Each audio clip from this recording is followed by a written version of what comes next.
Bonjour à toutes et à tous, chers amis. On est encore ensemble devant ce message de la parole de Dieu. Je voudrais que nous puissions, tout de suite, lire le texte de l'Écriture. J'ai à cœur pour ce message, et puis peut-être un second, on verra suivant le temps, de pouvoir vous parler de choses importantes dans l'organisation de l'Église, de notre vie chrétienne, dans nos responsabilités, etc. Et je pense que c'est essentiel de pouvoir partager ces choses. Nous allons faire une lecture dans l'évangile de Matthieu, chapitre 13, et les versets 31 et 32. Et il nous est dit que Jésus leur proposa une autre parabole. Et il dit, « Le royaume des cieux est semblable à un grain de moutarde qu'un homme a pris et semé dans son champ. » Donc voilà le royaume des cieux qui est semé dans son champ. Son champ, le champ du semeur, c'est le monde. C'est là où nous habitons. Et il dit, cette graine de moutarde, c'est la plus petite de toutes les semences. C'est comme ça qu'est la parole, petite, méprisée. Mais quand cette semence prend vie et qu'elle a poussé, elle est plus grande que les plantes potagères. Elle devient un arbre, de sorte que les oiseaux du ciel viennent habiter dans ses branches. Amen. Nous suivons cette lecture avec un deuxième texte qui va être relié au premier, Jean 15, versets 1 à 6, où Jésus dit « Moi je suis le vrai cep, mon Père est le vigneron, tout sarment qui est en moi et qui ne porte pas de fruits, il le retranche, et tout sarment qui porte du fruit, il l'émonde, afin qu'il porte encore plus de fruits. Amen. » Nous reprendrons la suite de ce texte au cours de ce message et de cette méditation. Nous allons ensemble étudier tout simplement un petit peu trois sujets qui nous conduisent l'un à l'autre. Le premier élément qui est important, c'est que ici l'Écriture fait une différence très précise entre cet arbre qui est poussé de la parole de Dieu, cet arbre qui grandit, qui commence comme un petit légume et puis qui devient un arbre. Et donc c'est tout un effet de vie, de force, de développement, de croissance, de ce qui était petit et méprisable au départ et qui devient quelque chose d'impressionnant, de solide et produisant de bonnes choses. On va avoir du bon fruit. Et puis les oiseaux du ciel qui habitent dedans. Et on va voir que finalement il y a une question qui va se poser, une question qui est toute simple et qui m'interpelle personnellement. Suis-je un oiseau ou une branche? Es-tu une branche ou un oiseau? La différence est essentielle, nous allons le voir. Et si je suis une branche, si tu es une branche, et je l'espère, ou un sarment, on va faire le lien, est-ce que je porte du fruit? Est-ce que tu portes du fruit? Cela va nous permettre d'aller ensemble dans les critères bibliques qui nous permettent de choisir les postes de responsabilité que nous avons dans l'œuvre de Dieu, dans l'évangélisation, dans le service chrétien, notre service de disciples de Jésus-Christ, et je crois que ça c'est bien sûr essentiel. Alors, la première question, suis-je une branche ou un oiseau? L'Église, elle est née de la graine de vie qu'est Jésus, qui a été plantée. Donc planter, c'est quelque chose, si vous avez déjà fait des greffes, il faut ouvrir l'arbre, le saigner, il faut ouvrir le greffon, il faut les mettre à cœur, et puis il faut les attacher ensemble, cœur à cœur. C'est une espèce de souffrance, une cicatrice, une blessure. Ça me parle directement de la croix, de Jésus qui a ouvert son cœur, qui a versé son sang, qui a donné son corps en offrande et en sacrifice pour expier nos fautes et nos péchés. En retour, nous sommes appelés à être greffés, et donc il y a une coupure, il y a une saignée de notre côté aussi, qui s'appelle la nouvelle naissance et qui commence par la première expérience indispensable, qui est la conviction de péché et qui est la repentance. La conviction de péché, la repentance, est là et nous amène à pouvoir saisir et reconnaître la puissance de la parole de Dieu. Et donc c'est à partir du moment où il y a cette saignée qui est faite dans notre cœur, cette ouverture que nous pouvons être, nous allons le voir ensemble parce que Paul en parle, d'être greffé sur l'olivier sauvage, l'olivier franc, etc. Je vais vous parler de tout cela si on a le temps, sinon ça sera la prochaine fois. Mais ce que je veux dire ici, c'est que Jésus est le tronc, il est les racines, il est le cep en ce qui concerne la vigne. Et puis ces branches, les sarments, c'est nous, il est essentiel d'être greffés. Les oiseaux du ciel qui habitent dans les branches. Donc ils se posent, ils viennent, ils s'en vont, ils sont là, ils sont pas là. Y a beaucoup de gens qui se disent chrétiens comme ça, hein. Ben c'est juste les oiseaux du ciel qui sont dans les branches. Ils disent ah oui, je vais à l'église. Alors je vais être un peu méchant mais je dis quand même les choses pas un peu méchant mais un peu réaliste. Il y a beaucoup de gens qui disent oui dans votre église et puis vos frères et sœurs et puis vos prières etc. Ah je dis oiseau, pas branche, parce que branche il dit dans mon église mes frères et sœurs. Nous prions ensemble, nous sommes une même chair, nous souffrons ensemble. Et je sais que ceux qui sont branches ne s'extériorisent pas à l'église. Et ceux qui sont branches, oui. Et ceux qui sont oiseaux, eh bien, voilà, l'église, elle est toujours un peu extérieure à eux. Je voudrais que toutes les branches, eh bien, puissent pouvoir porter du fruit. Ensuite, nous sommes des branches de deux origines différentes, bien sûr. J'ai pas le temps de développer cela, mais vous le trouverez dans l'Épître aux Romains. Il nous parle les branches d'origine, Israël, et puis les branches greffées, les gentils que nous sommes ici, pour la plupart d'entre nous. Je ne sais pas, vous qui m'écoutez, si vous êtes de l'un et de l'autre, mais je sais que si vous prenez le texte dans Romains 12 et que vous regardez les détails, vous savez que le Seigneur est le Maître. Il peut couper les branches sans fruits, qu'elles soient d'origine ou qu'elles aient été greffées. Il peut regreffer les branches d'origine comme à nouveau, et nous aussi, bien sûr. Donc, les oiseaux, ils sont dans l'arbre, ils habitent dans l'arbre, ils se servent de l'arbre, ils se nourrissent de l'arbre, ils s'en vont, ils reviennent. C'est salutaire pour toi de savoir si tu es oiseau ou branche. Parce que si tu es oiseau, tu ne fais pas partie de l'arbre. Tu es étranger. Mais si tu es branche, alors c'est que tu es un enfant du Seigneur. Les oiseaux, au dernier jour, Jésus leur dira « Je ne vous connais pas ». C'est ce qui est écrit dans la parole de Dieu. Connaître, c'est naître ensemble, comme un enfant dans une famille, comme un couple qui s'unit et qui, normalement, deviennent inséparables. Et cela, bien sûr, il y a beaucoup de gens qui disent « Ah, mais je suis chrétien. » Ça, c'est facile à dire, mais pour savoir si tu es branche ou oiseau, c'est ce que Jésus disait, on reconnaît l'arbre à ses fruits ou à son fruit. Si tu es une branche naturelle, Israël, ou une branche greffée, les gentils, comme moi, les branches ou les sarments, eh bien, sont la prolongation et émanent des racines et du tronc. Cette prolongation, c'est la nouvelle naissance. Nous ne sommes pas les racines et le tronc. Nous ne sommes pas le cep. C'est Jésus qui nous porte. Mais la branche, eh bien, n'est pas comme l'oiseau, indépendante ou corps étranger. La branche, elle a été greffée. Elle reçoit la sève à son intérieur. Les connexions se font par la puissance du Saint-Esprit. La branche est interdépendante des autres branches, les autres disciples. Et c'est comme ça, la vie de l'Église, il y a les hauts, il y a les bas, il y a les moments faciles, les moments difficiles, comme dans une famille, mais c'est pas parce que tu as un gosse difficile que tu dis, ça y est, c'est plus mon gosse. C'est pas parce que tu as un parent qui est compliqué ou même qui serait pas à la hauteur de parent que tu vas dire, c'est plus mon père. C'est toujours ton père ou c'est toujours ta mère. Il n'y a pas de secret. Et celui qui est branche, qui est greffé au cep, eh bien, il a cette même vision, cette même compréhension. La branche n'est pas indépendante, la branche dépend de la sève, du Saint-Esprit. Jésus l'a dit, sans moi, vous ne pouvez rien faire. La branche est dépendante des autres branches, les autres disciples. Si tu es un sarment, on va passer de la branche au sarment, mais c'est pareil, une branche ou un sarment, normalement, c'est fait pour porter du fruit. On continue notre lecture, donc Jésus dit, nous l'avons lu tout à l'heure, je suis le vrai cep, mon père le vigneron, tout sarment qui est en moi, et qui ne porte pas de fruit, je le retranche. Et tout sarment qui porte du fruit, je l'émonde, afin qu'il porte encore plus de fruits. Demeurez en moi, comme moi je demeure en vous, de même, et ça ne l'oubliez pas, de même que le sarment ne peut porter de lui-même du fruit, s'il ne demeure attaché au cep, de même vous non plus, si vous ne demeurez en moi.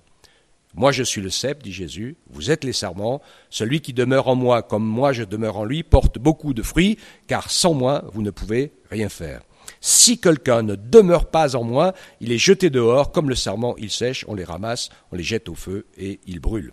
Donc c'est fondamental, essentiel pour nous d'être attachés au cep, d'être greffés à celui qui nous a rachetés. Alors vous allez me dire, est-ce que c'est écrit ? Mais bien sûr que sur un cep, il y a plusieurs sarments. Bien sûr que sur un arbre, il y a plusieurs branches. Tu peux pas être un chrétien tout seul. Ça fonctionne pas. Ça, c'est pas la réalité, c'est se tromper soi-même, c'est être dans l'illusion. C'est vrai que quand on vit tout seul et qu'on n'est jamais contrarié et qu'on n'a jamais d'épreuves et de difficultés relationnelles, on se croit les meilleurs chrétiens du monde. Mais ça, c'est pas la réalité. Comment peux-tu dire, disait l'apôtre dans la fin des épîtres, il dit, comment peux-tu dire que tu aimes Dieu que tu ne vois pas si tu n'as pas appris à aimer ton frère que tu vois?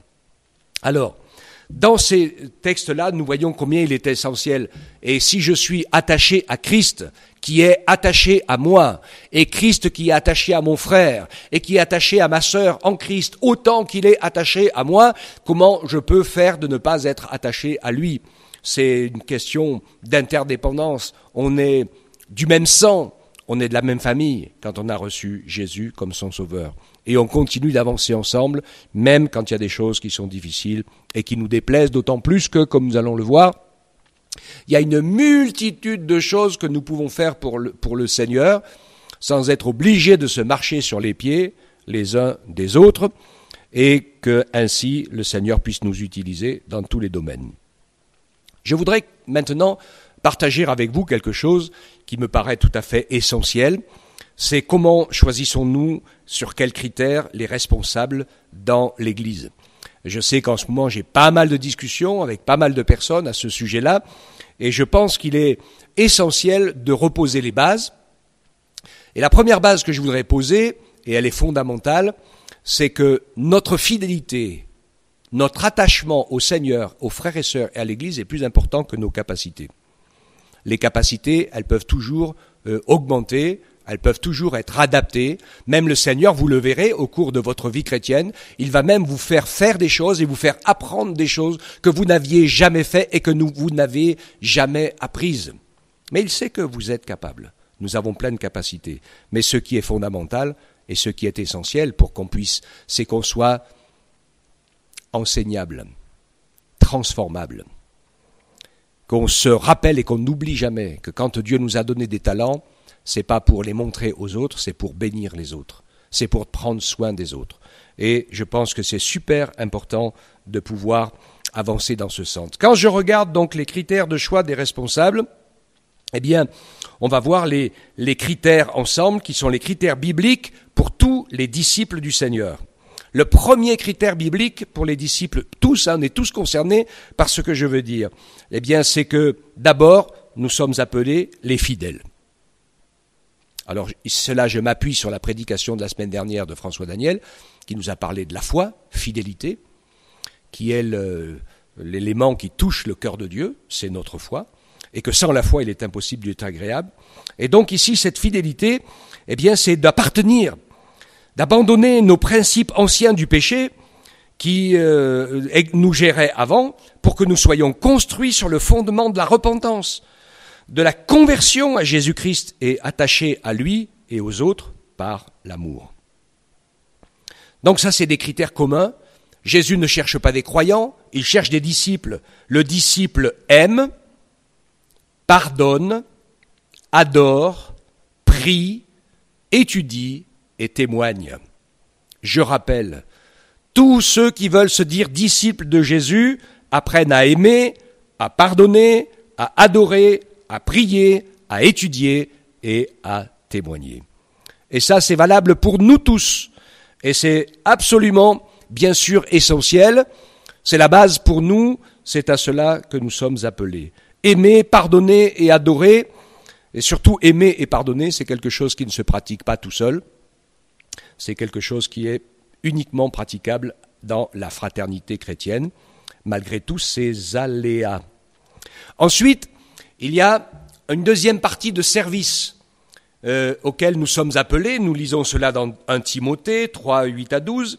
Il nous parle des diacres et il nous dit que les diacres doivent être respectables, éloignés de la duplicité, c'est-à-dire qu'ils doivent être vrais et transparents et pas être hypocrites, essayer de faire paraître à l'extérieur des choses qui n'existent pas, et éloignés des excès du vin, d'un gain honteux, c'est pas des gens qui aiment l'argent, et conserver le mystère de la foi dans une conscience pure. Après, il y a quelque chose qui est indispensable et que la parole de Dieu dit, elle dit qu'on les mette d'abord à l'épreuve. On ne devient pas diacre comme ça, là, du jour au lendemain, en décidant, voilà, ça y est, j'ai envie de le devenir, donc je le deviens. Donc c'est une mise à l'épreuve. Et si nous démontrons notre fidélité, que nous sommes des gens qui aimons, pardonnons, adorons, prions, étudions, témoignons, et que en plus nous sommes respectables, éloignés d'un cœur double, des excès du vin, de l'amour de l'argent, et qu'on vit dans la pureté de la conscience, quand on a fait l'épreuve, eh bien c'est possible. Il dit que c'est la même chose pour les femmes, hein. Il montre le même critère, respectable, non médisante, ça c'est super important, sobre, fidèle en toutes choses. Les diacres doivent être maris d'une seule femme et bien diriger leurs enfants et leur propre maison. Donc il y a des critères qui pour moi sont indispensables, c'est la fidélité, l'attachement à son Église, avoir démontré son attachement et sa fidélité dans le temps, c'est le premier élément. Il n'y a pas de diaconat possible en dehors de cela, puisque c'est la mise à l'épreuve première. Et ensuite, bien sûr, la composition de sa famille et de sa maison. Alors je vais dire quelque chose, ça va déplaire peut-être, mais que les personnes qui sont en difficulté par rapport à leur famille, leurs enfants, leur mari ou leur femme, séparés, divorcés, seuls, ou etc., eh bien, personnellement, ne rentrent pas dans les critères du diacre. Le critère du disciple, bien sûr, n'exclut personne pour aimer, pardonner, adorer, prier, étudier et témoigner. Mais se mettre au boulot pour la cause commune de l'Église, non. Parce que dans ce domaine familial, il est question de pouvoir montrer l'exemple. Donc une famille normalement constituée, mari et femme et des enfants qui se tiennent comme il faut. C'est la clé pour les diacres et aussi pareil pour les anciens. On continue avec les anciens, Timothée 3:1-17, il faut que l'ancien soit irréprochable et mari d'une seule femme, sobre, sensé, sociable, hospitalier, apte à l'enseignement, qu'il ne soit ni adonné au vin, ni violent, mais conciliant, pacifique, désintéressé, qu'il dirige bien sa propre maison et qu'il tienne ses enfants dans la soumission et une parfaite dignité, car ceux qui ne sait pas diriger sa propre maison, comment prendra-t-il soin de l'Église de Dieu ? Que ce ne soit pas un nouveau converti, de peur qu'enflé d'orgueil, il ne tombe sous le jugement du diable. Et il faut aussi qu'il reçoive un bon témoignage de ceux du dehors. C'est pas mes critères à moi, c'est les critères de la Bible. Pour un poste de responsabilité dans l'Église, diacre ou ancien, il y a des critères bibliques qui sont incontournables. Et je ne vais pas refaire la liste des caractères, vous les avez, les textes sont là, vous les relirez, et ces choses sont incontournables. Elles sont comme ça. La priorité, bien sûr, est d'avoir une vie équilibrée, pas dans les excès, et d'être un modèle imitable. Je ne veux pas que ceux qui s'occupent des enfants, des ados ou des jeunes ne soient pas un modèle imitable pour eux dans une vie qui n'est pas composée normalement. C'est ce que la parole de Dieu nous dit. Ainsi, nous savons que le Seigneur nous encourage et que les diacres et les anciens, eh bien, sont dans l'Église, ils sont arrivés dès le début, acte 6. En ces jours-là, comme les disciples se multipliaient, les hellénistes murmuraient contre les Hébreux parce que leur veuve était négligée dans le service quotidien. Et donc les 12 convoquèrent la multitude. Il n'est pas convenable que nous délaissions la parole de Dieu pour servir aux tables. Choisissez parmi vous 7 hommes de qui on rendre un bon témoignage, remplis de l'esprit, remplis de sagesse. Nous les chargerons de cet emploi. Et ainsi ils les ont nommés. Et eux, les apôtres, ils continuaient pour être dans la prière et le service de la parole. Ils ont nommé Étienne, qui était homme plein de foi et d'Esprit Saint, Philippe, Procorde, Nicamor, Timon, Parménas et Nicolas, prosélytes d'Antioche. Et ils les présentèrent aux apôtres, qui prient pour eux et leur imposent les mains. Ainsi, ce groupe de personnes est devenu en quelque sorte les trésoriers, parce que servir aux tables, c'était pas donné à manger, hein. Mais comme ils avaient tout vendu, qu'ils mettaient tous leurs biens en commun, il y avait beaucoup d'argent à distribuer pour que chacun ait sa part et puisse aller acheter sa nourriture et se nourrir pour chaque jour. Donc ils étaient un peu banquiers, trésoriers de la communauté et ils avaient donc un grand boulot. Et Philippe, qui a été nommé le premier, qui était déjà un homme qui s'était fait remarquer par sa fidélité, son attachement à l'Église et sa générosité et sa droiture, eh bien il est allé plus loin. De diacre, il est devenu évangéliste, donc ancien, prédicateur de la parole, et parce qu'il a été fidèle dans les petites choses de sa vie chrétienne, il a été remarqué, il est devenu responsable, et comme il a été fidèle dans ses postes de responsabilité, Dieu l'a appelé à être prédicateur. Et donc c'est comme ça que ça fonctionne dans la parole de Dieu. Paul le disait à Timothée, il disait à Timothée que personne ne méprise ta jeunesse, mais sois un modèle pour les fidèles en parole, en conduite, en amour, en foi, en pureté. Reprenez ces critères de l'Écriture. Et puis le motif pour nous, le mobile pour nous, eh bien c'est que l'œuvre de Dieu se fasse par l'Esprit du Seigneur, que nous puissions grandir. Et mon objectif pour moi, comme ton objectif pour toi, mon frère, ma sœur, c'est que tu puisses grandir, ressembler à ces critères, les mettre en œuvre pour que, comme l'apôtre Paul nous le dit, nous devenions imitables. Paul, à la fin de sa vie, dans 1 Corinthiens 11:1, il disait « Soyez mes imitateurs comme je le suis moi-même de Christ ». Pour être imitable, il faut être là. Et pour être là, il faut être là depuis un petit moment. Et il faut être là dans la fidélité pour être lisible. Pour que l'ensemble des croyants te lisent. D'ailleurs, c'est comme ça que se lèvent les diacres et que se lèvent les ministères d'anciens et de la parole. C'est l'Église qui les reconnaît. Parce qu'ils sont là, parce qu'ils sont fidèles, parce qu'ils ont fait la preuve, ils ont été mis à l'épreuve, ils ont prouvé leur fidélité. Et le Saint-Esprit a pu les mettre à part pour qu'ils prennent ses responsabilités dans l'œuvre de Dieu.